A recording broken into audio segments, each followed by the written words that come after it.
Well, that's good. At least it's still there. Welcome, everybody, to another exciting episode of Under the Dome, the postseason edition. And Sean is touching his brain. So that's a line out of National Lampoon's not Christmas Vacation, but Vacation. Yes. When the station wagon went over the embankment deal into the desert, he was picking his nose and he said, "I think I just touched my brain." All right. That's going to have to go into the DVD extras on season 3. I think so. All right. So now we're through with the regular season. We finally closed out the season. We did not set a new franchise record. We just went 13-3 for the third time in franchise history. I tell you what, I'll still take 13-3 over 3-13 or 7-9 any day of the week. So we're not going to really talk much about the fifth preseason game that we had to watch this past Sunday. We're going to instead focus on the postseason. And as everyone likes to say, it's 0-0. Everyone is even. Everyone has a chance to beat everybody else. But we know realistically, going through the dome, having to play only 2 games instead of 3, makes that trip so much easier. And I know everybody knows that we've been 5-0 in the dome under Sean Payton and 1-4 on the road. But we're not talking about that kind of stuff right now. We're going to focus mainly on this postseason, and any comparisons to the 2009 team are purely coincidental, have no effect whatsoever on what's going to happen this year. Anyway, I'm your host, Alan Ulrich. I'm here with my partner, Sean Williams. Happy New Year, Sean. How are you? I am doing spectacular, brother. Before I pay the bills, you were talking about the 14-2, the 13-3. We're going to focus on the one number that at this point in the Saints schedule and season that matters the most, and that is 1. Number 1 seed, 1 week bye. That is what is going to define this season. For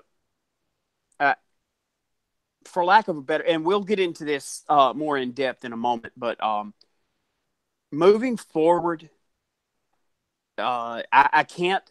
People call it arrogance. People call it being a homer, and I don't think it's that. I'm very passionate about my New Orleans Saints, but I take a lot of pride in the fact that I call it the way that I see it. And that being said, all indications are that this Super Bowl run, whatever you want to call it, is the Saints to lose. They could not be in any more advantageous position than they are right now. And you can throw all the statistics out there. You can throw all the euphemisms about Saints have never never lost a postseason game in the dome under. Well, they always say that until it happens. Yeah. And, if Sean Payton sticks around long enough, it's going to happen. It's inevitable. Hopefully it ain't going to be this year. But anyway, we'll get into that momentarily. I want to pay the bills real quick. Thank you all so much for joining us. We're embarking on our second consecutive postseason deal for this Under the Dome. Back-to-back NFC South champions. And all that means nothing.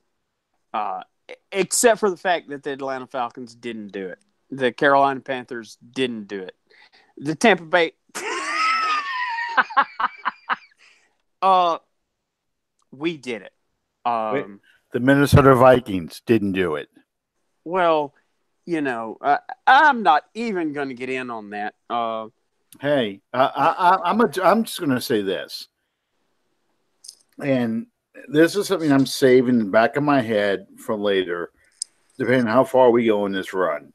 But you take that Minneapolis Miracle that happened almost a year ago, about 2 weeks, it'll be a year, okay? Two teams diverge from that point. The Vikings. Two roads diverge. Two roads diverge in the wood, yes. I chose the one less traveled. You're the only one in the audience right now that knows what in the hell I'm talking about. And I think that's so cool because it elevates me to a plateau that nobody would have given me credit for. I used to teach English. I know Robert Frost.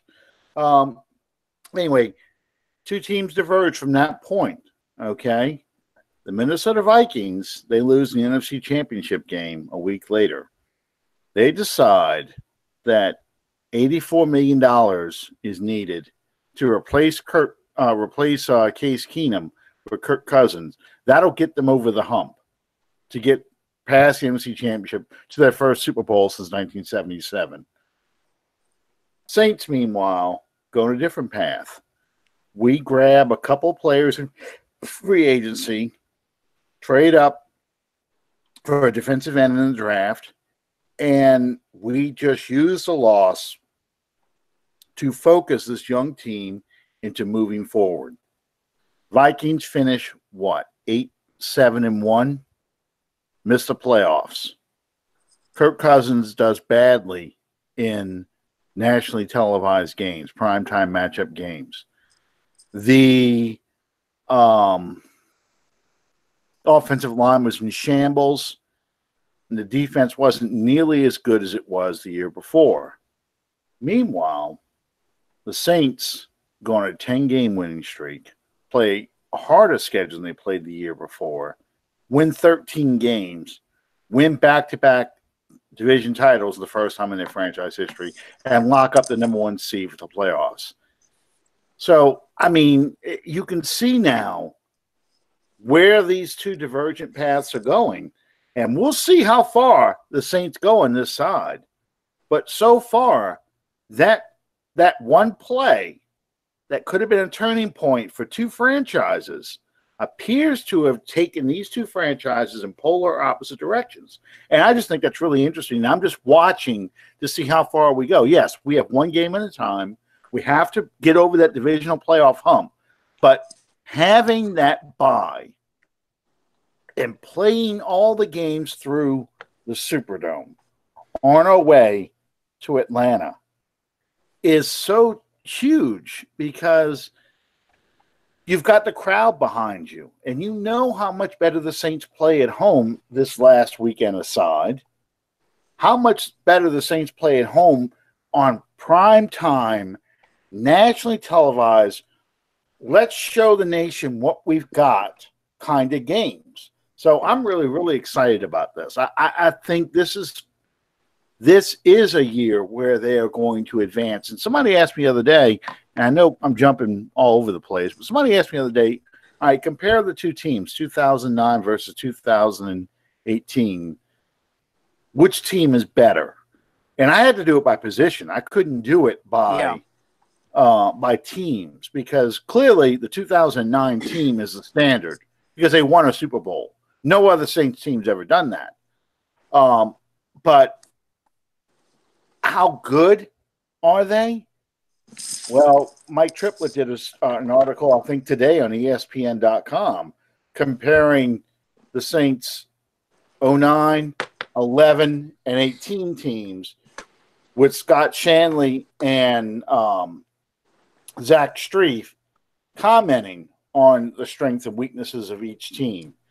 So we have to see now, and that'll be next weekend, not this weekend coming up, but the following weekend, if this 2018 team can surpass what the 2011 3-13 team did and get past that divisional round. It's amazing to think that 2011 team was a third seed. You know, with a 13-3 record, they were the third seed. Whereas a 13-3 record in 09 and this year is a number one seed. So it's really, there's a lot of things to talk about once this season concludes, and hopefully doesn't conclude until Breeze is hoisting that Lombardi Trophy in Atlanta Stadium. And reprimanding his kids for acting a fool over on the stage. And before I forget, we suck at this, and it's all on me. Thank you very much for joining us tonight on Under the Dome. We want to thank Fan First Productions for sponsoring us. We want to invite you guys to subscribe to our show on iTunes and on YouTube. And we thank everyone for starting out a brand new 2019 year with us. Thank you for your support. It means everything to us because without you, there is no us. There's a couple of rhetorical / theoretical questions that I'm going to get into with you later on as we get through this. But as of, I guess, was it Sunday night or Monday night? The official postseason brackets were all decided and filled out. Mm-hmm. Okay, on the AFC side, which we're not going to pay a whole lot of credence to because we're an NFC team. On January the 5th, the Indianapolis Colts will visit the Houston. Oh, I almost said Oilers. No, not the Houston Oilers. Although you can play the old song. You remember the old song? Yeah. Houston Oilers. Yeah. Houston Oilers. The old Love You Blue era. Yep. Oh my God, this show just turned in a dangerous direction. But anyway, the Indianapolis Colts will the 10-6 Indianapolis Colts will be visiting the 11-5 Houston Texans. That will be the early game on January 5th, which is an AFC wild card matchup, which is kind of I don't want to say unique, but maybe ironic that it's a much like last year with us and the Carolina Panthers. It's a divisional matchup that just happens to be in the wild card round. Yeah. Do you think? Well, I want to hear what you think before I say what I think. How do you see that one playing out? Colts are now 11-0 versus the Texans. The Texans haven't beaten the Colts in forever. Captain Andrew Luck has a squirrel oil. So, I mean, you've seen that Twitter account. That Twitter account is awesome. But yeah, Captain Andrew Luck, I think the Colts are just a much better team. I think the Texans, they've got a lot of talent. But the difference in this game, aside from the psychological difference, the hurdle that the Texans have to overcome, that they've never beaten the Colts, that at any point in this game, the here we go again, motion's going to come to them if they fall behind. I just think that Frank Reich, that's my pick for Coach of the Year. Frank Reich is just a much better coach and will have his team much better prepared and will make much better decisions than Bill O'Brien with the Houston Texans. And the Texans just find ways to lose in playoff games. I don't know what it is, but they find ways to lose. And I think they'll lose to the Colts for that very reason. To be honest with you, and I'm going to shoot from the hip here, my honest and sincere evaluation of this, the Houston Texans during the season, you're going to rise and you're going to fall, you're going to ebb and you're going to flow. You need a franchise quarterback. Deshaun Watson is absolutely phenomenal. He does things that defy description. He is not a franchise quarterback. He's a novelty act. Until now hear me out. I wouldn't go that far, but go ahead. Yeah. Hear me out. Okay. Until he gets a dependable rushing game to put behind him. Yes. Until he gets a solid and consistent receiving core. there's Well, they're all beat up. They're all beat up. There's no denying exactly what you have in that Texans defense, because on one side you got J.J. Watt and on the other side you got Jadeveon Clowney, and arguably one of the most talented secondaries in the league. They're gonna keep you in games, but I mean, if you go back and you look over the course of this season with the Texans, they either, for lack of a better way of putting it, they feast or famine. They either blow teams out scoring 50-something points, or they get stymied. Yeah. And when it gets to the postseason, everything's for real. You're not playing the Cleveland Browns. You're not playing the Jacksonville Jaguars. You're playing the very best of the very best. And you're not going to be able to depend on streaky, inconsistent play to advance in the playoffs. That's why, and you know, to a large extent, this is absolutely a toss-up. But at the same, I'm picking the Colts in the upset. Yeah, I just, I agree with you right off the top with the lack of a consistent running game. They haven't had a consistent running back there since the days of Arian Foster. Ugh, could not say it. Arian Foster. Alfred Blue can only do so much for you. He is a good change of pace back. He is a good rotating back. He is not your starting, 3-down back. And that offense is really, well, the receivers have to get healthy too. They have good receivers. Most of them, in fact, almost all but Deshaun Watson, DeAndre Hopkins are hurt. Yeah, are all hurt. The latest one was the kid Thomas they got from Denver, blew out his Achilles 2 weeks ago. Demarius Thomas. Yeah, he blew out his Achilles a couple weeks ago. And that just hurts them. That limits the passing game. That puts the onus so much more on Watson to make plays with his arm and his feet with average receivers outside of Watson. Outside of Hopkins. Too many DEs in this conversation. Deshaun, just too many DEs for me. But you get a good solid running back to take the pressure off of Watson. Then I'm going to go ahead and say that the Texans could win this game. But I think in a shootout between Watson and Luck is going to win. He just is. He's the more polished, better quarterback at this point. And he also deserves to be comeback player of the year. For a kid who people were questioning whether he was ever going to be able to play again, to be able to do what he did this year. And he has single-handedly willed this team, and it helps. And this is why I want Frank Reich to be coach of the year. Frank Reich has developed a system and a scheme that takes advantage of Luck's abilities.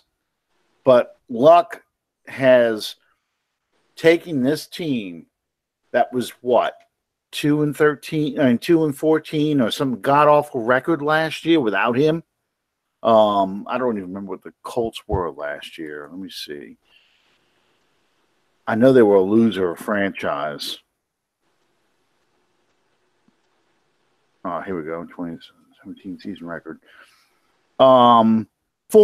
Sorry, I was off by 2. 4-12.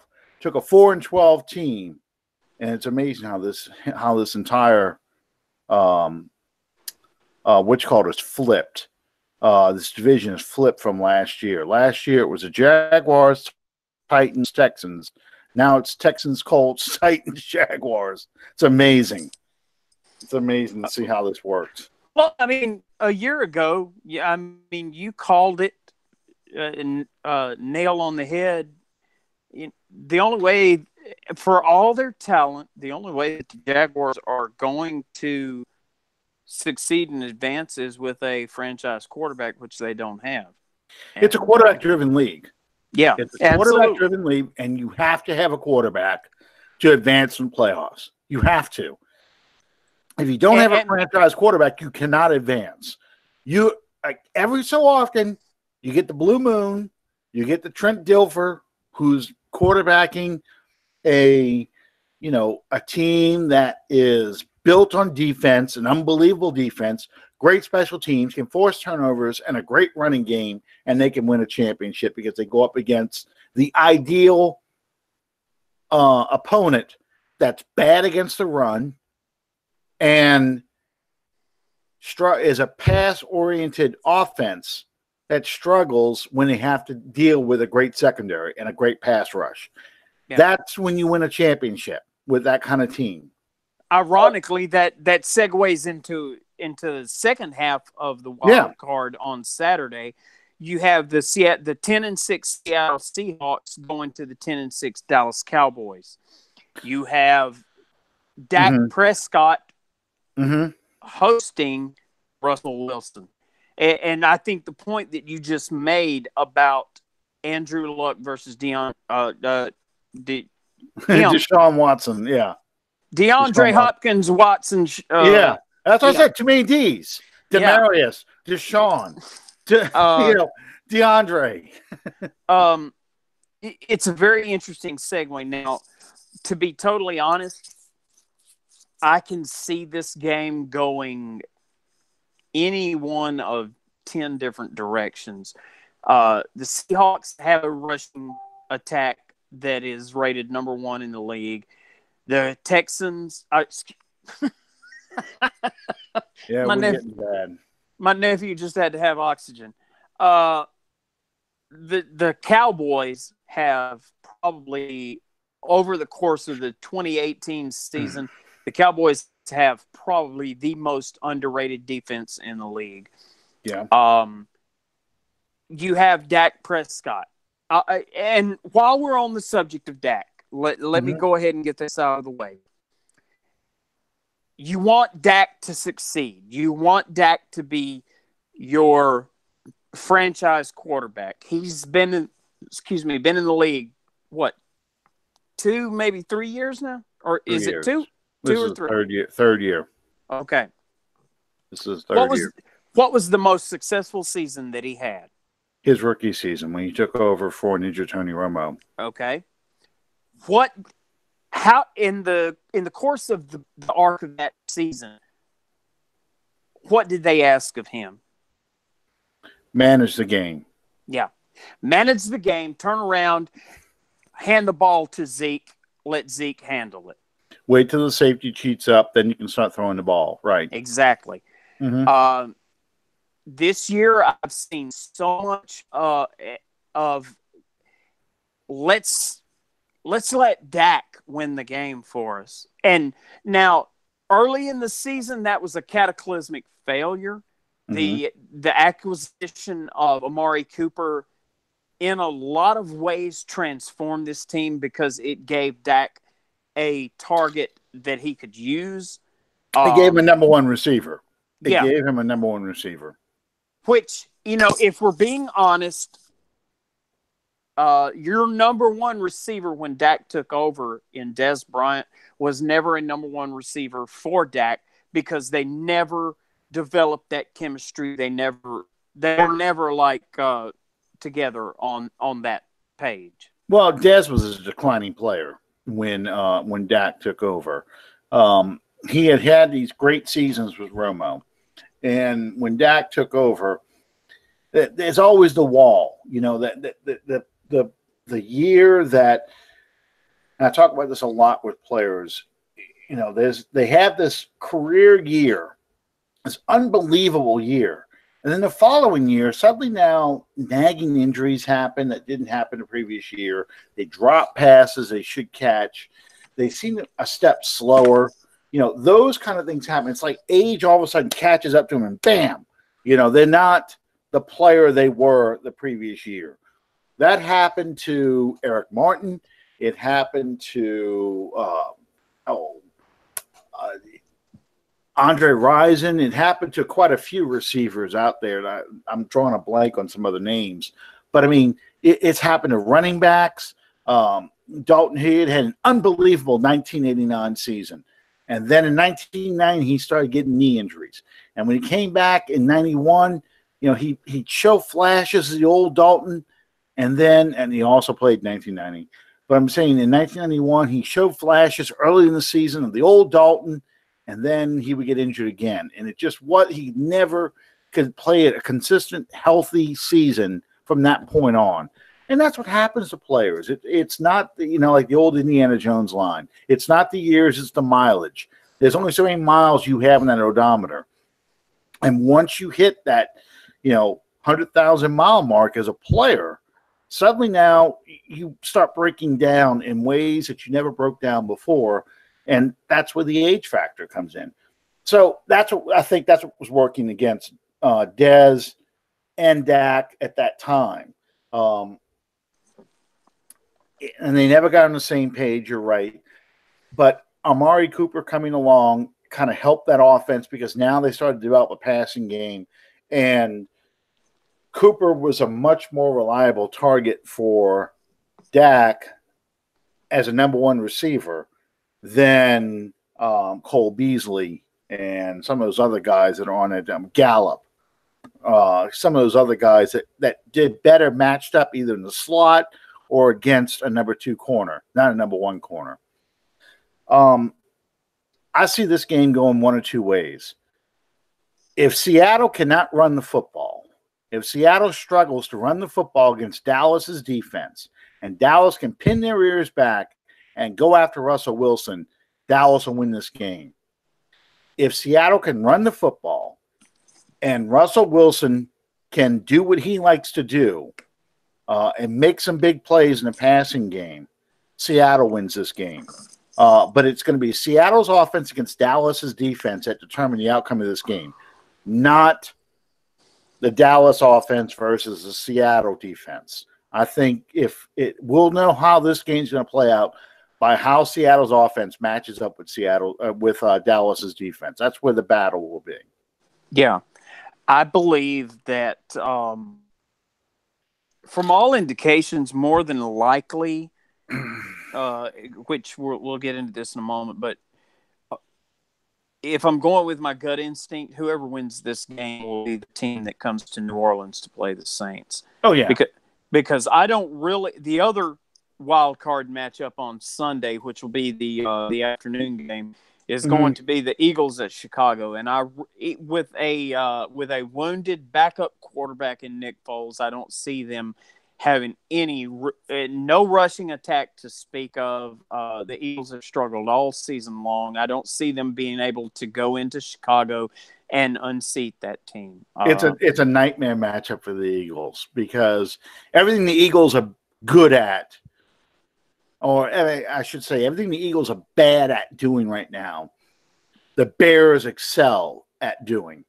The Eagles are bad at rushing the football. Well, the Bears love when you can't run the football because they can just turn on that pass rush loose. And Khalil Mack is going to be all over Nick Foles all game. Foles needs lots of time for these late open receivers to get open like Nelson Aguilar. It's not going to happen. That secondary is too good. Jackson is going to jump on, all over those routes. It's a horrible matchup for the Eagles. Congratulations, you got to the playoffs. You knocked the Vikings out of the playoffs. I'm very happy about that. But the reality is your two beat and your secondary is nothing but practice squad guys, and you're going up against this offense, which stretches you vertically as well as some horizontal throws. You just don't match up well with the Bears. Running backs, you're going to struggle to stop these trick plays. Your cornerbacks are going to be too slow to react to the misdirections and all the things that the Bears like to do on offense. So yeah, I see the Bears beating the Eagles pretty soundly. I would be shocked. That would be the upset of the weekend if the Eagles upset the Bears. especially in Chicago. I'm sure it's going to be snowy. Not that it matters to Philadelphia, but it's going to be snowy. The crowd's going to be loud and obnoxious. It's just it's a tough venue for them to go into. That leaves only one matchup in Wild Card Weekend, which will be the early game on Sunday. The Cardiac Kids from Los Angeles, San Diego, South Carolina, South California. Yeah, that's what I said. Where in the hell did South Carolina come from? Anyway, the LA and Tracy's going to kill me for that. The LA Chargers at 12-4 will be visiting, oddly enough, a 10-6 Baltimore Colts team. Yep. Baltimore Ravens team. Gotta quit talking about these old football games. We're going back in time. Yeah, Anyway, the LA Chargers at 12-4 will be visiting the Baltimore Ravens at 10-6 in the early game on January the 6th. Long story short, unless Phillip Rivers just absolutely goes into convulsions, I don't see any way that the Ravens can beat the Chargers. Really? Because here's the thing with the Chargers for me. I don't trust them. Even though they were my pick to go to the Super Bowl, I don't trust them because they have a tendency to play very badly in games that matter. Look, a couple weeks ago when they had a shot to win the division, they just come off the big upset for the Chiefs, and they look flat as hell. They couldn't do anything right. So I don't. But on paper, the Chargers should win because the Ravens' offense is based entirely on running the football, whether that's Lamar Jackson or what the hell is that kid's name again? Not Coleman. What the hell is that running back's name? Number 33, Edmonds. I was going through Saints running backs, believe it or not, just now because I was thinking Trey Edmonds from the Saints. Yeah, but Edmonds, a running back. And how well does the Chargers defense shut down the run? Because if they shut down the run and force Lamar Jackson to throw that ball 20 or 25 times in a game, they should win the game because Lamar Jackson's not a passer right now. He's a runner. He has a lot of work to do in the passing game to be ready to throw the ball. And if you make that Ravens offense go 3 and out over and over and over again, and you make that Ravens defense stay on the field for 50, 60, 70 snaps, you're going to wear that Ravens defense down, and you're going to probably win that game. Hell, the Browns should have won that game last week. Well, if you think about it, we played the Ravens earlier this year, and that's exactly what we did to them. Yeah. That first drive, you fake a punt, you go for it on 4th down. You kept that defense on the field long enough to make them inconsequential. That was a 20-play drive. Unfortunately, you didn't get any points out of it, but it was still – that's the game plan. That's how you have to beat the Ravens. You're going to have to keep that defense on the field and just wear them down. And that's the way you can win. But I don't know if the Chargers can do that. I don't trust them because they will start out doing something like that. Then suddenly Phillip Rivers is flinging the ball all over the field, and he's going 3 and out. Or he gives up sacks, or they give up penalties, or just stupid things they do. So I don't know how that game's going to play out. On paper, like I said, the Chargers should win, but the Ravens will probably beat them. The Ravens will probably beat them and advance to go play what they're the 6th seed.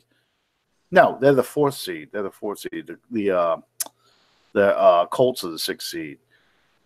So they're going to end up going out to play. I guess they're going to end up playing the Chiefs.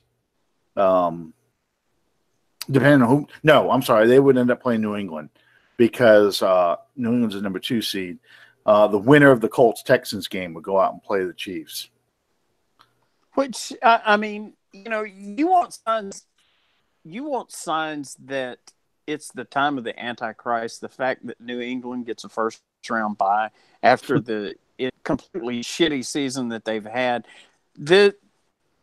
I don't. How many playoffs? Because of how many playoff seedings were decided in the last week of the season in the AFC? That's because all the AFC teams suck. Well, I mean, even with the records they have, the Steelers were an interception away from winning the division, and they'd be the 4th seed. And the Steelers lost to the Raiders. That's why they're not even in the playoffs. The Colts and the Titans had that last game on Sunday night to decide who was going to be the 6th seed. I mean, it's just it's that kind of season. That's how you went from, because 2 weeks ago I think it was, New England was projected to be a wild card team. Well, not in the wild card round, not a wild card team, but in the wild card round. And sure enough, the right teams lost, including the Steelers, to let the Patriots right back into the 2nd seed.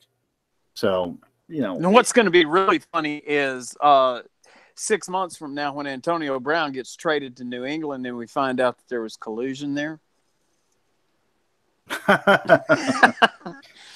Anyway. If New England gets Antonio Brown from the Steelers, I'm gonna give up watching football because the fix is in. There is no way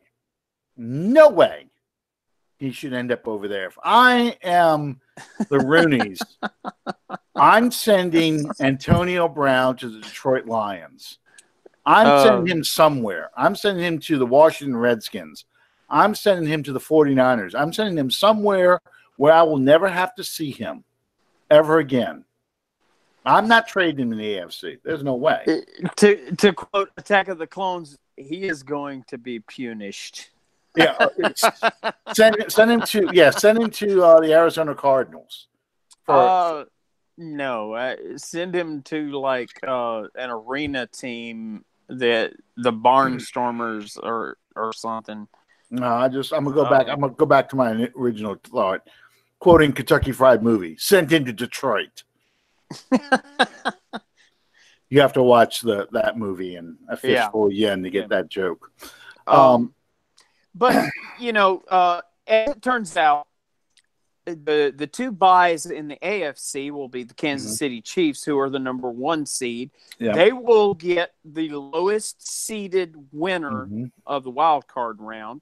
And then you have the New England Patriots, which will host the highest seed winner of the wild card round. And on the other side of the bracket, you have the number 2 seed Los Angeles Rams, who will host the highest seeded winner of the wild card round, and the New Orleans Saints, which will host the lowest seed.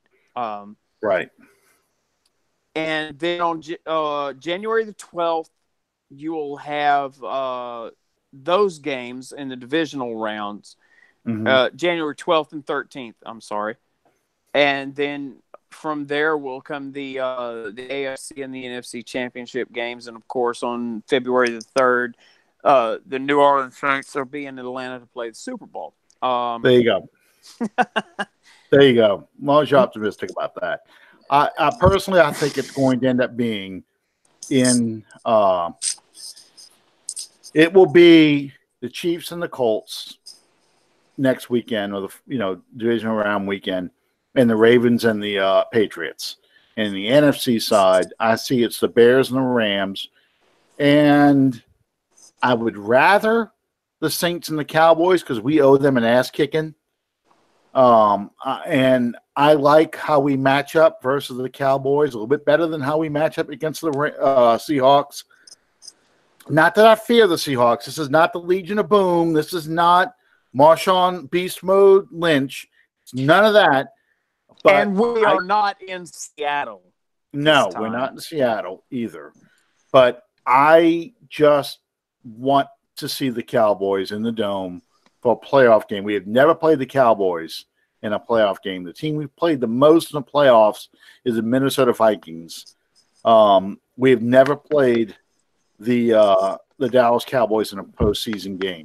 And I want to kick the Cowboys' ass in the Superdome so everyone can see that this is a crappy franchise that no one should be fans of. But that's just me. Okay. Me, if it comes down to a choice between the Seahawks or the Cowboys, there's cause for concern on both sides of that equation. The one that concerns me the most, and obviously you disagree, the team of those two choices, the team that concerns me the most is the Cowboys, because the Cowboys have always traveled well to New Orleans, and they've always played well in that Superdome atmosphere. I mean, you go back to 2009, and the whole undefeated season came to an end. Now, make no mistake, these are not the same teams as those were by any stretch of the imagination. And do I think that at present the Dallas Cowboys can come into New Orleans and beat the New Orleans Saints in a playoff-type atmosphere? I really don't. I think the Cowboys played their best possible defensive game against the Saints 4 weeks ago, a week after Thanksgiving. I don't think they can do that again. I don't think they have it in them to do that again. And Sean Payton's now seen it. You take a coach like Sean Payton, you just gave him a template as to what he needs to do to beat you. Yep. Now, if you had a Tony Romo, if you had a Joe Montana, if you had a Steve Young, if you had a Ben Roethlisberger, if you had a upper echelon quarterback that could take charge of the game and take the game on his shoulders, maybe. I have every confidence in the Saints' rush defense. Ezekiel ain't going to beat the New Orleans Saints. I don't care. We sacked Prescott 7 times in that game. Yeah. Everybody talk about how the Cowboys' defensive line dominated the Saints' offensive line. Well, guess what? We were in the backfield a lot against Prescott. He got some crap, with some questionable calls and things like that. But you lost 13-10, and you really lost because you played the worst offensive game you've ever played. Yeah. I just don't see that happening in the Superdome. I just don't. It's not going to happen. And I think the offensive line will be much better. Whether or not Armstead plays, I think the offensive line just going to be much better because we've seen what you want to do, what you're going to do, and we're going to have a way of stopping that. Whether it's picks or rubs, whatever you want to call it, we're going to get those linebackers off the backs so they can go out there and make some plays. And I'd rather deal with Dak Prescott and his inconsistency throwing the ball and sacking him 8 times over Russell Wilson doing his normal bullshit where he starts running around in circles and, you get the Sandlot play and he throws the ball a million miles downfield and somebody catches it. I don't against Eli Apple. I don't need to see that. I don't want to see that. X square triangle. Yeah, and the spin and everything else. I don't need to see all that shit. I'd just rather go beat the crap out of Dak Prescott, and get Ezekiel Elliott all mad because he's not getting the ball enough and he's throwing the helmet on the sidelines and they're going 3 and out. And while, Ted Ginn Jr. is running through the secondary like he's naked, like a streaker. And he's just running through that secondary. No one wants to touch him because he's naked. I mean, that's what I want to see. I want to see the Saints offense dropped 50 points on Dallas, and then, and Joe Buck and Troy Aikman are like, Troy Aikman's got to sit there and actually give praise to the Saints instead of going, well, this is the drive for the Cowboys offense to do something. This is the drive of the Cowboys defense to make a statement, because that's what it's going to sound like. Those two are going to be all pro Cowboys. Yeah. Well, I didn't see much of a pass interference there. I didn't really see it, but, they called it, I guess. Yeah. It's not a foul. There's no blood. So, I mean. and they go to Mike Pereira, and Mike Pereira's like, can I go home? Yeah, exactly. Exactly. Yes, there very easily could be defined some unfinished business with the Cowboys. I would rather not have the pressure of all that in the postseason. Be it the Seahawks, be it the Cowboys, be it the Eagles, be it the Bears. There's no team in the NFC bracket that truly scares me. And I'm not being arrogant. I'm not being homerish. Even the number 2 seed, the LA Rams, we've beat them. You look at halftime, it was like, what, 35-3, 35-10. And I'm telling you, without Cooper Kupp on that roster, that offense is not what it was when we faced them. Absolutely in not. Week 8, week 9, whenever that Todd game was. Gurley is tired. Todd Gurley is absolutely worn out from the rigors of this season. Jared Goff looks like he doesn't have a clue. Well, he lost Kupp. That was his man. That was his Mr. First Down. He was the tough guy who ran outstanding routes and could run those little drags and those shallow crosses over the middle, and he's the only one who can do that because you're not sending Cooks to do that. Cooks is not doing that. No. Cooks is still hearing Malcolm Jenkins' footsteps from the Super Bowl. I mean, Cooks is not going to go across that middle. Cooks is the go route guy. And Woods, empty mouths don't get fed. Well, empty mouths, when you got an empty mouth because you got your teeth knocked out. Yeah. Woods is a good slot guy, a guy who is going to is a great third option, but he cannot be pressed into that second role as a primary receiver there. That's where Kupp excelled. So, without him in there, that passing offense is very different. And Reynolds, he's trying. I wish we had a receiver as consistent as Reynolds because he is a good receiver. But I think that's why I want the Bears to beat the Eagles because I really want to see the Bears and the Rams beat the crap out of each other over in L.A.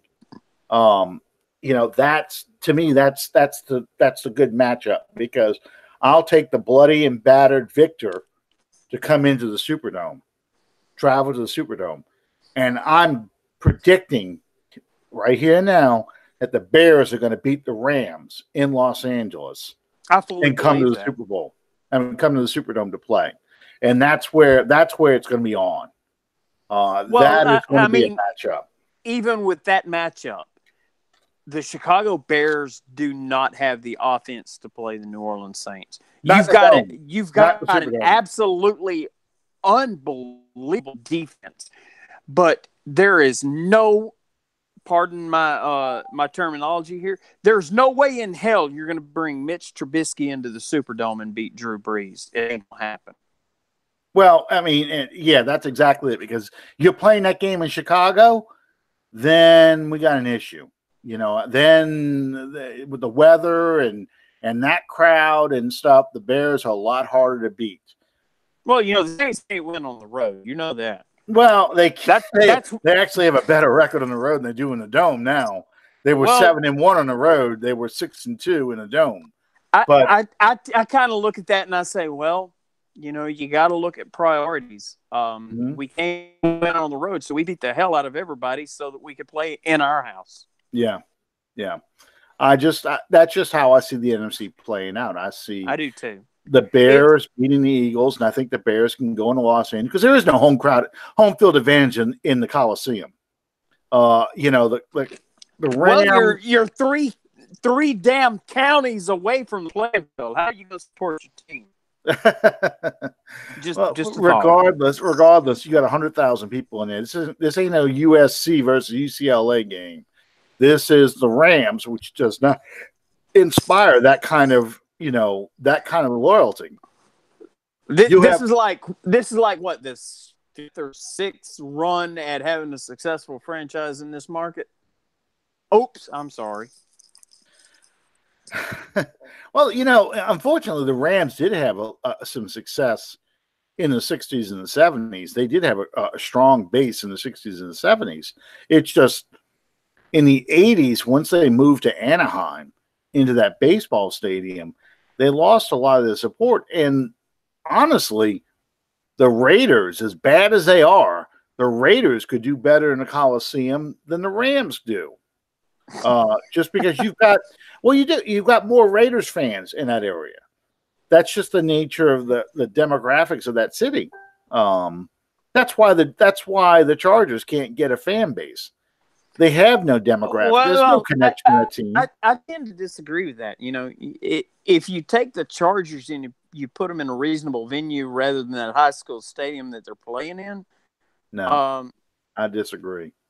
But at the same time, I mean, you're playing in that soccer stadium that you fill to half capacity, and I make light of it, but that's really sad that you have a team that posted one of the best records in your conference on this season, and you can't fill a stadium to support that. That is really sad. They haven't been in Los Angeles, the Chargers now, haven't been in Los Angeles since 1963. They're not they have no connections. There's nobody has a connection, an emotional connection to the Chargers. The Rams, yes, it's been over 20 years. They moved in 95 to St. Louis. But the Rams had history in Los Angeles for a long time. And the Rams, the way they're constructed today, is designed to appeal to the Laker crowd. We've talked about that before with the stars and everything else like that. And the Chargers don't have that appeal. The Chargers belong in San Diego. Absolutely. This move was not to move. This was not the Cleveland Browns moving to Baltimore and becoming the Ravens, where Baltimore had a tie to football. They loved their Colts. The Colts snuck out and went to Indianapolis, but they were dying for a football team. So they got the old Browns, renamed them the Ravens. There was a fan base there dying for football. They don't have that in Los Angeles. The whole move back to Los Angeles thing is NFL trying to appeal to advertisers. So I am not surprised that, the Chargers are failing. And the only reason they moved is because the Spanos family wants a new damn stadium. And they saw that stadium that the Rams are going to get, and they wanted it. If not the Chargers, it would have been somebody like Jacksonville. It would have been somebody like, Jacksonville is probably the worst team right now as far as attendance. Tampa. It'll be somebody who they think they can just pick up and drop into Los Angeles to have two teams in that region. And it's all for advertising. It's not about the fans. It's all for money. They can sell the next TV contract to the networks and say, hey, look at this. We got 3 teams in Florida. We got 2 teams in the New York market. We got Washington. We've got Los Angeles now. You've got all the major television markets all covered. Give us $100 billion, for this new TV contract. It's up for bid. Who wants what package? That's all this is about. And it's frustrating as hell. It is. Because the San Diego fans are the ones who are getting screwed. Absolutely. And I have friends, very, very close friends, that are San Diego, well, not to put too fine a point on it. They're Phillip Rivers fans that And I've talked to them over the course of the past 18 to 24 months, and they're like, don't think less of me. I'm still a Phillip Rivers fan. I don't fault you for that, but it really sucks. And Saints fans to a certain extent can identify with this. It sucks when you absolutely bleed and die for your franchise, and they don't care enough to care for you. Yeah, that's how the Cleveland Brown fans felt. Yeah, and with the New Orleans Saints, if you'll remember back pre-Katrina, there's all these rumors circulating. There's all these wasn't things rumors, huh? It wasn't rumors. Yeah. This was all legit. Yeah. Tom Benson was going to move this franchise to San Antonio. Mm-hmm. Absolutely, 100%.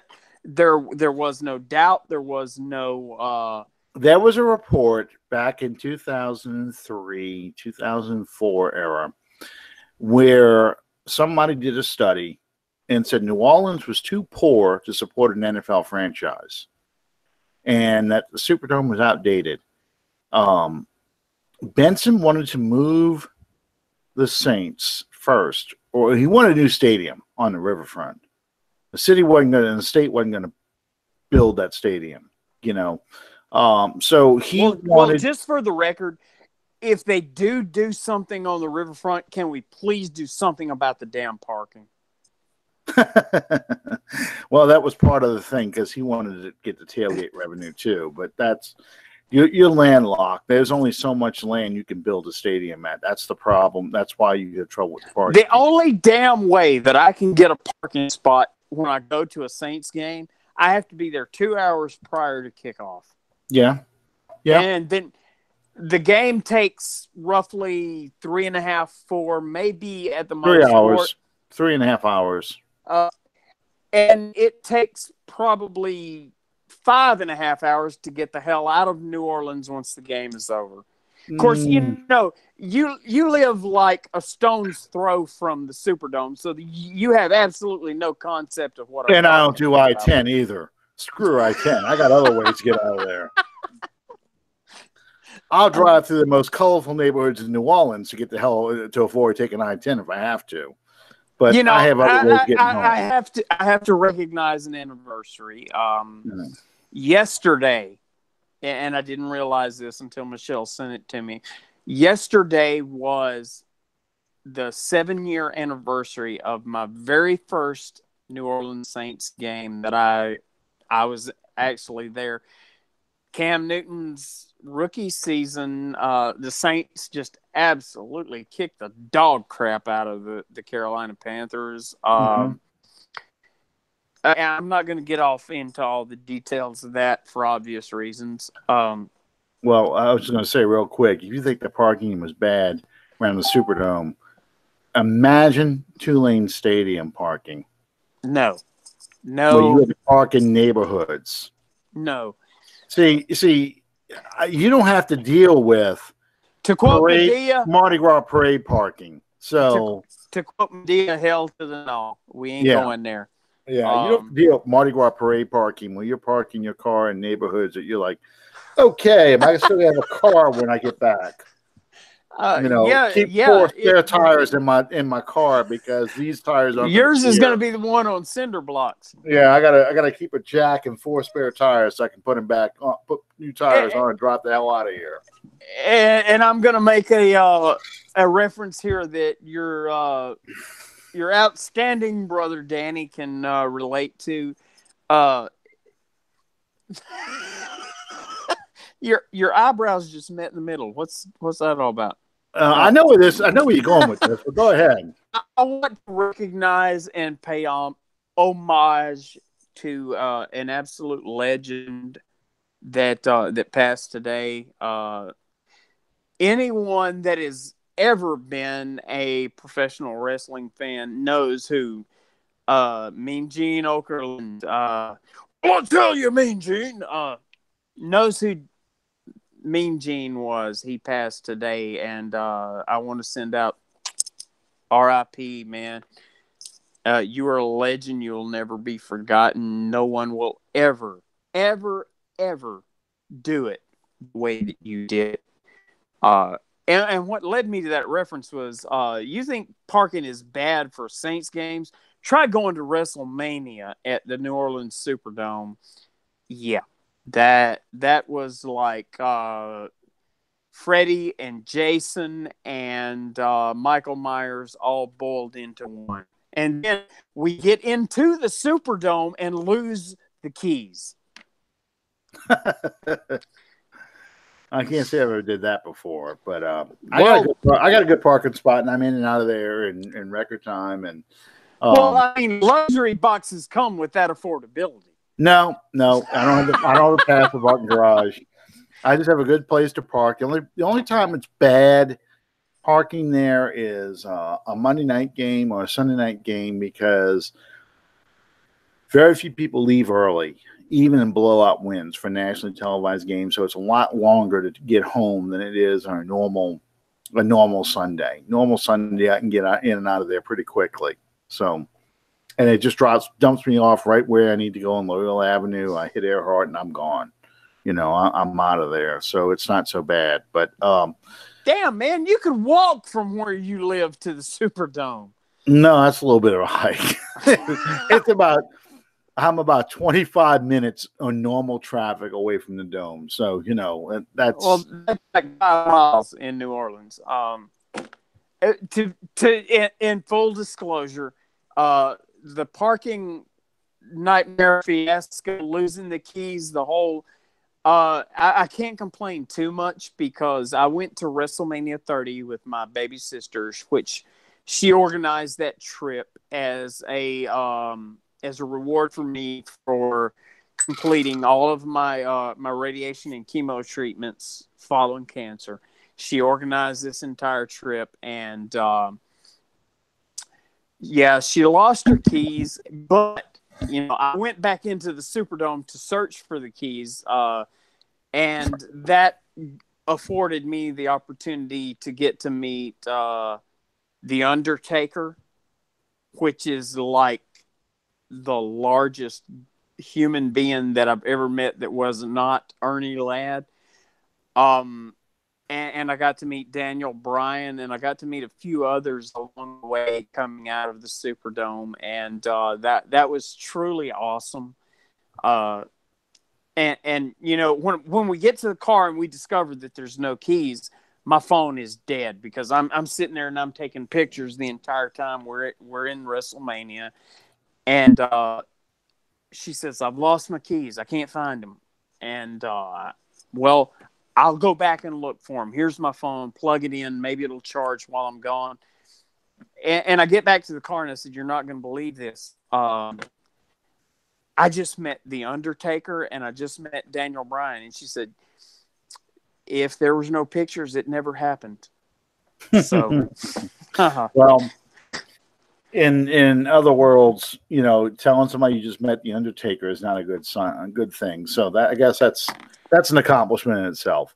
I'm here to tell you, I walked down that hallway, which in the bowels of the New Orleans Superdome, you walk down this hallway and this hallway and then this hallway, and the hallways are like maybe this wide to begin with, and you get a 6'9", 6'10" guy that is suffering from the after effects of concussion, and there are no lights. There's like an eclipse going on right there in the hallway where you are, and I'm sitting there looking at him like, wow.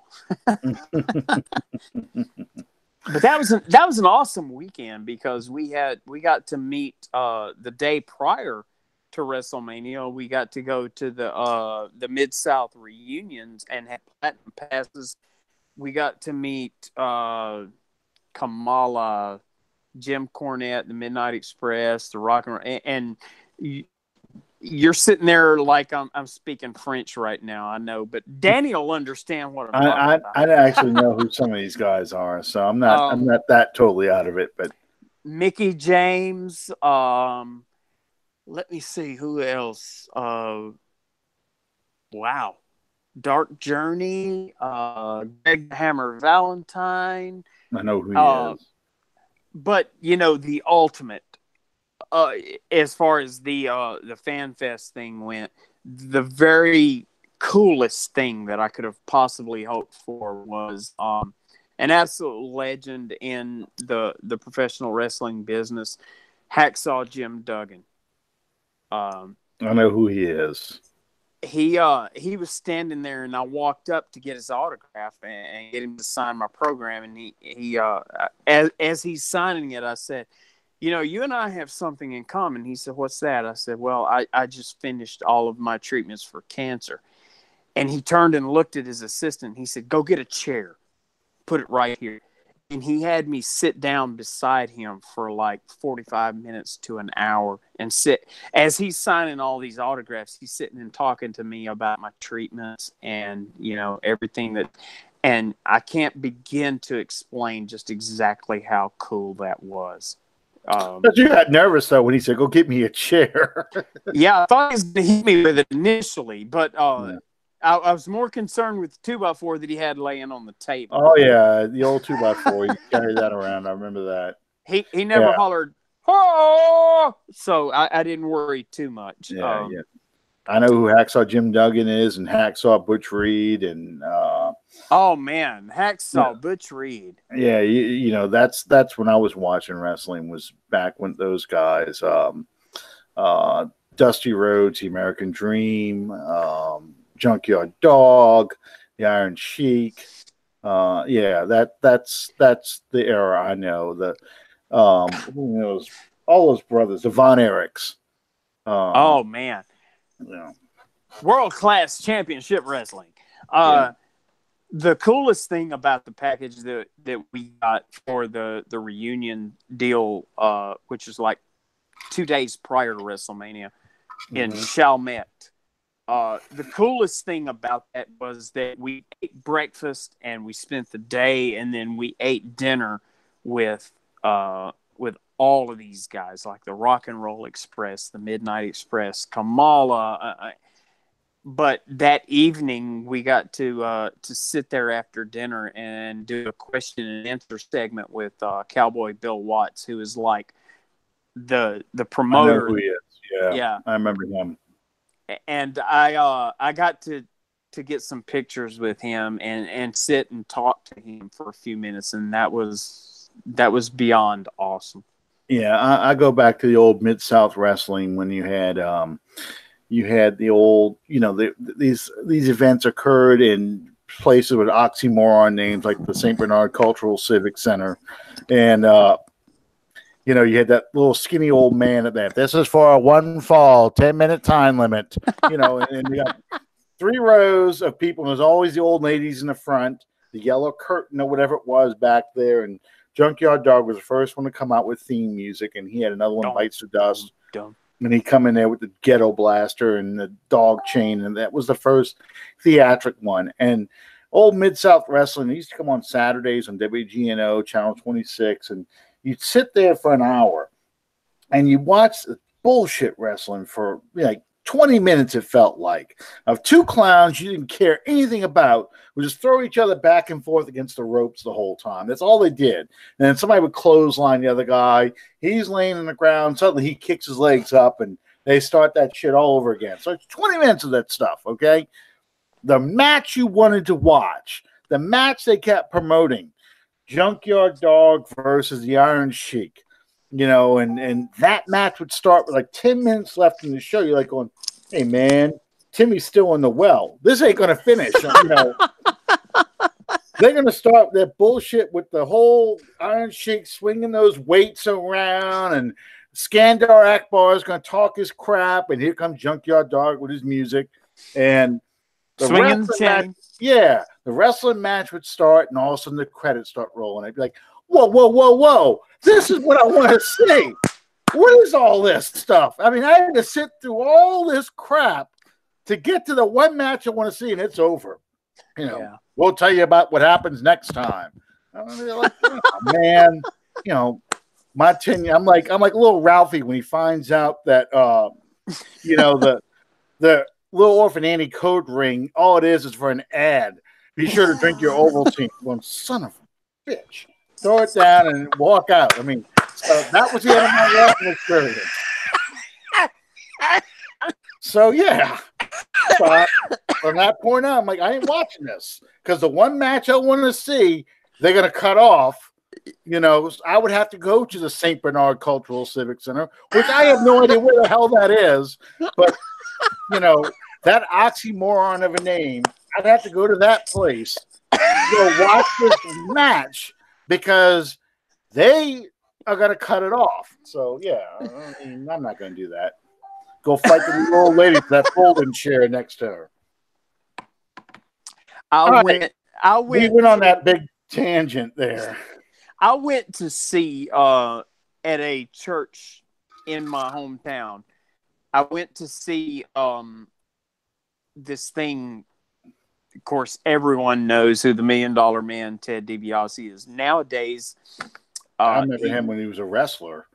He was. What was he called? Mr. Body, Mr. Perfect? No, that was Kurt. That was Kurt Hennig, the $1 Million Man. No. Before he was a $1 Million Man, he had another name. And then when he went to, because when he was with Mid-South or WCW, he was something else. And then he became the $1 Million Man when he started carrying that money in the suitcase. Yeah. Well, it wasn't the money. It was that $1 Million belt. Yeah, that too. But he would carry the Monopoly money in the suitcase too. No, that was actually real money. The only reason I know that is because I've seen him up close. I got you. He's a Christian evangelist, and he was at this local church. And okay. I followed his career from like the early '80s when he was in Mid-South, and then when he went to NWA on WTBS, and then and I went to see him, and I got to sit down and talk to him, and that was so awesome. If you ever had I would highly suggest, if anyone ever has the opportunity to see him live and to hear his story and his testimony, that is something that is absolutely worth a while and worth the time.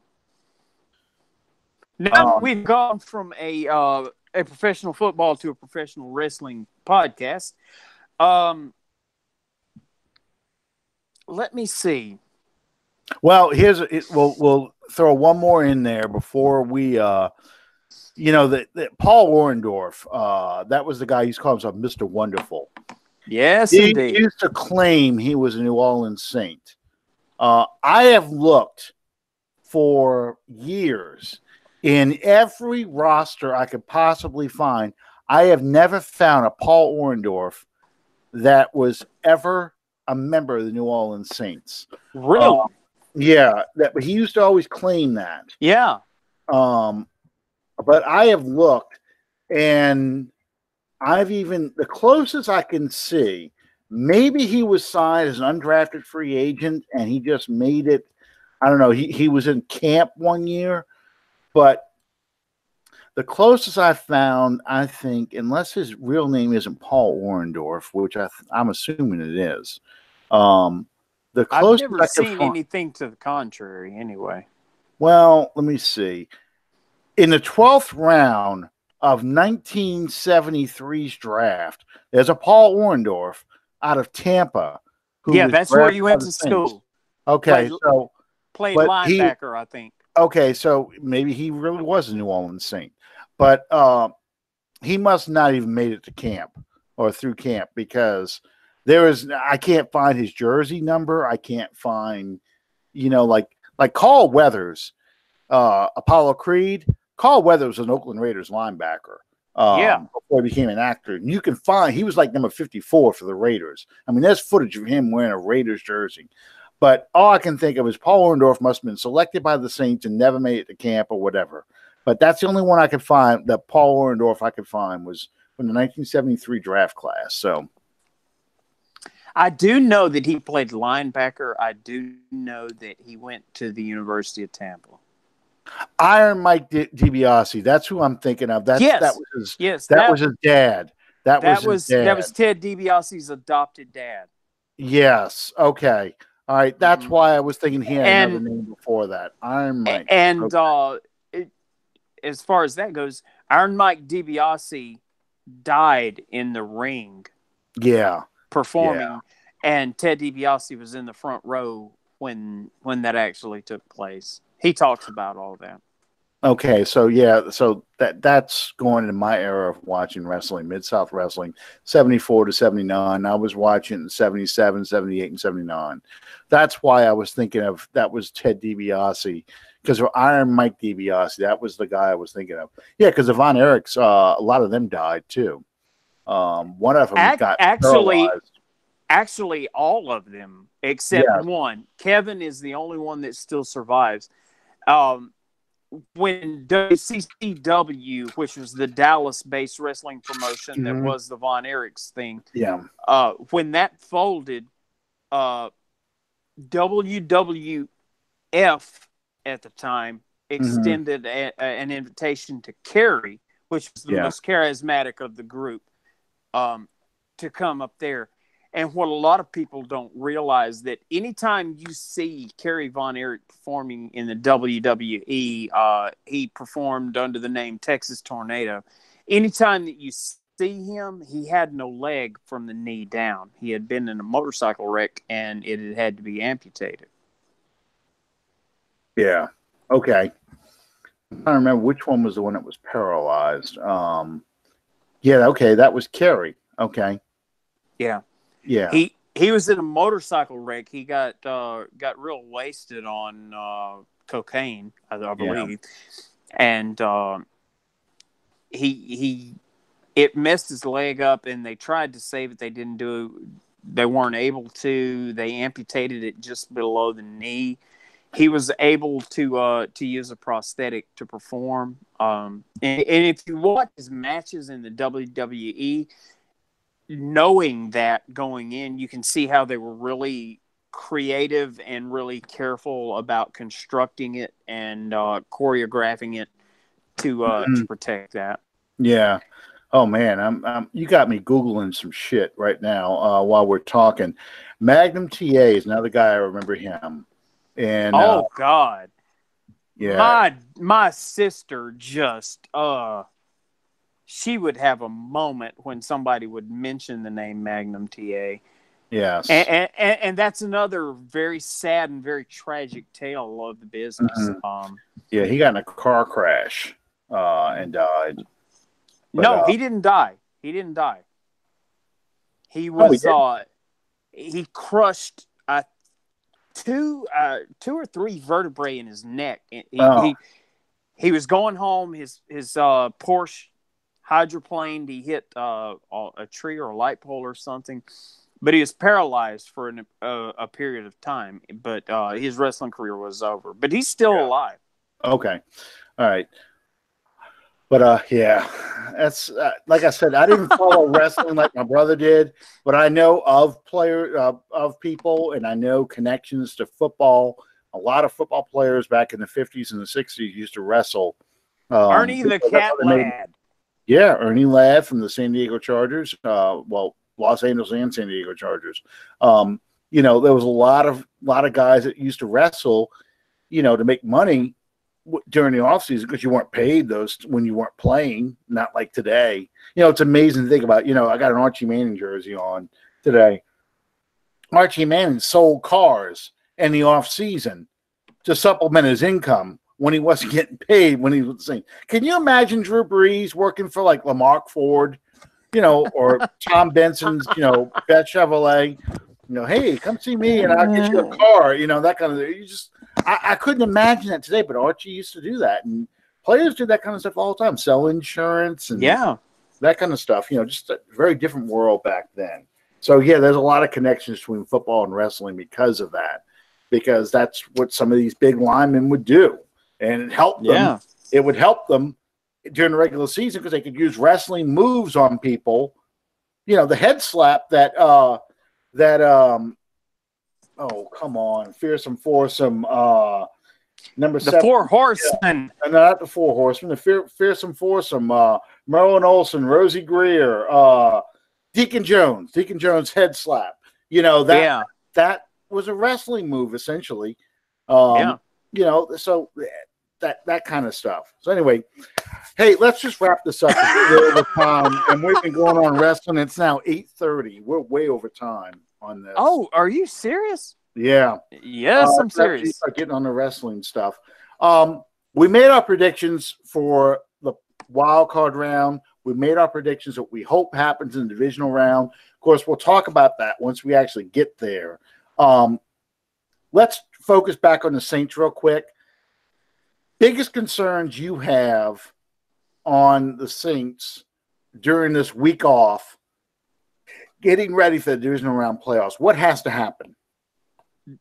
Number one, first and foremost, this team has to get healthy. Everything that the overriding narrative when you talk about the New Orleans Saints is not how well the defense is performing. It's always about the over-the-top offense, Drew Brees, blah, blah, blah. And that entire talking point is overridden and predicated upon the health of your offensive line. Mm-hmm. People are so quick to say, well, the Saints hit a wall. No, the Saints didn't hit a wall. The Saints started having injuries on the offensive line that began to mount up. Teron Armstead has been a struggle just kind of around the clock. Teron Armstead being hurt is one thing, but when you start to deal with Teron Armstead being hurt and Ryan Ramczyk being hurt and Max Unger being hurt and Andrus Peat having to go here. And then he gets hurt. Yeah, and when you ruin the continuity of that offensive line, you're going to change the very scheme and schematic of everything that you're doing on offense. And you saw that in spades this past Sunday against the Carolina Panthers. Absolutely.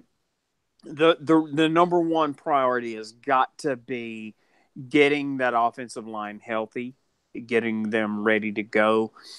And as far as that goes, I'm not really concerned about the wide receiver core. You got Ted Ginn. At worst, he's a decoy to get some pressure off Mike Thomas. At best, you're going to have a downfield threat, maybe. As long as you have your Ingram and Kamara, they're going to do what they do. Inside, outside, thunder and lightning, whatever you want to call it, they're going to do what they do. But everything that all of those different position units do is going to be predicated on the health and the cohesiveness of that offensive line. So you got to get them healthy. Drew Brees is going to be Drew Brees. And I think if we've seen anything over the course of the 2018 season, Drew Brees is going to be as stellar and effective as the tools that you give him to work with. Yeah. Well, to me, I agree with you. And I think that the offensive line getting healthy is first and foremost priority. You've got to get that offensive line. You've got to have all 5 starters. You got to have, because a healthy Armstead is Willie Roaf. You've got Willie Roaf too right there. An all-pro left tackle who just basically takes somebody out of the game. And with Armstead and Pete on one side, you were so strong on that left side, running the football and pass protecting, that it makes Unger's job easier. It makes Warford's job easier. It makes Ramczyk jobs easier because now you've got those ends sealed off and you can start running that ball up the gut. Pete and Warford can get to that second level to start hitting those linebackers, or Zach Line hitting those linebackers. So Kamara and Ingram can get 8-10 yards a carry. I mean, that's what you would see with that healthy offensive line. When you have that also, Breeze now has time for those young receivers to start stepping up and getting open. They're having trouble getting that separation because he hasn't had the time to do it. He gets that extra half second or second. The receivers start coming open, and now you can start incorporating Kirkwood and Traquan Smith and Austin Carr. You can incorporate those receivers. I think Ted Ginn Jr. gives you your speed threat.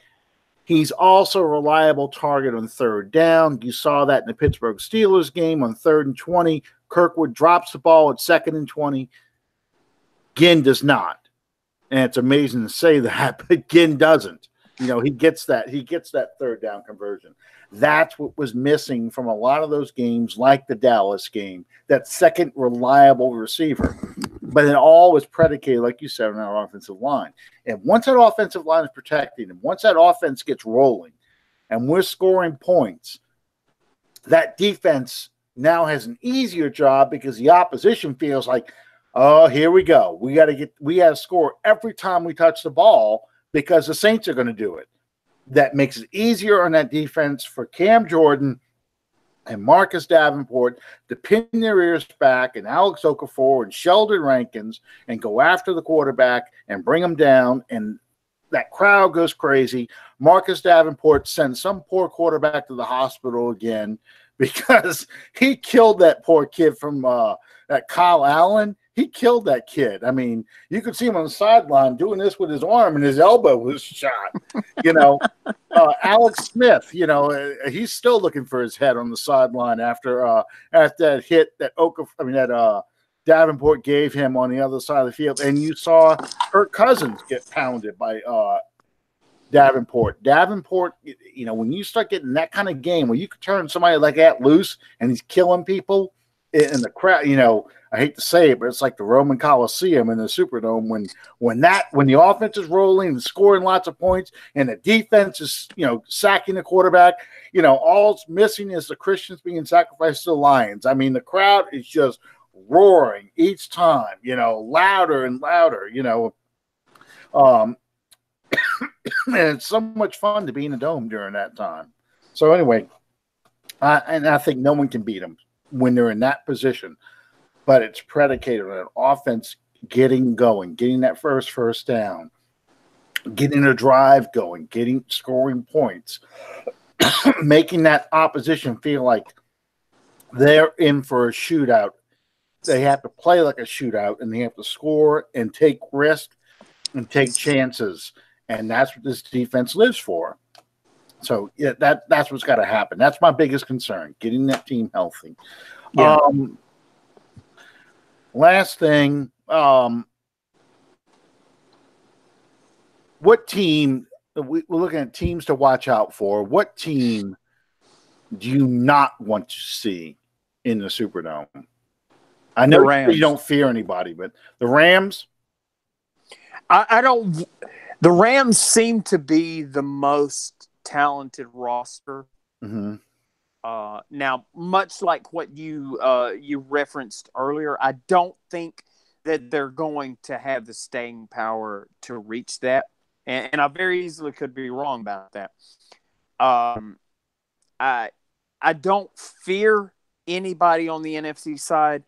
There's teams that I would really not prefer to face. Probably number one would be the Rams because they're probably best equipped to take down the Saints.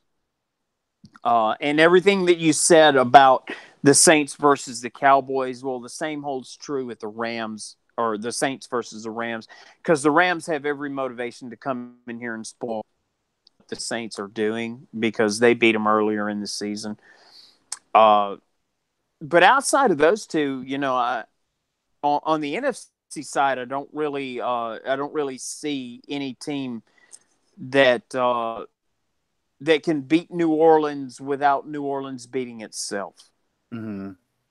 On the AFC side, I'm not impressed. Not at all.